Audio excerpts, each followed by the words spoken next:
In an online Q&A session on Monday, Mehmed Moaddessin, chairman of the Foreign Affairs Committee of the National Council of Resistance of Iran, addressed the current nuclear stalemate in Vienna and the broader nuclear negotiations between the Iranian regime and the world powers. It is now obvious to everyone that the June 30 deadline will be missed.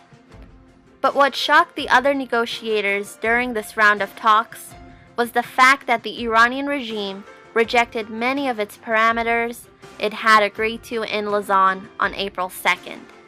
Mr. Moaddessin said,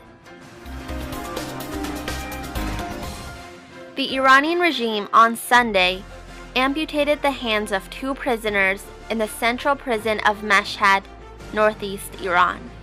One of the victims, identified only by the initials ME, was a 26-year-old resident of Mashhad," the state-run daily Khorasan wrote on Monday.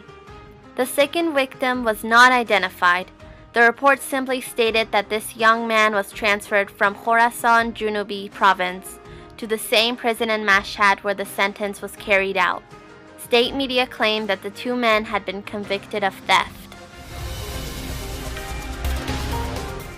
Iran tries to wiggle out of nuclear pledges it had made in an interim nuclear agreement with world powers 3 months ago, Western officials suggested on Sunday, Reuters reported. "It feels like we haven't advanced on technical issues and even gone back on some," a Western diplomat said on the condition of anonymity. The Iranian resistance has rendered one of the biggest services to humanity by revealing to the world that the regime in Tehran was constructing a nuclear bomb, the representative of the National Council of Resistance of Iran in Nordic countries has said. Members of the United Kingdom's House of Parliament on Monday urged the P5+1 countries that are negotiating an agreement with the Iranian regime over its nuclear program to insist that there must be international inspections of Iran's military sites. The only long-term solution to end the Iranian regime's nuclear proliferation and fundamentalist meddling in the region is a regime change in Tehran, says Ken Blackwell, a former Cincinnati mayor and the United States ambassador to the United Nations Human Rights Commission.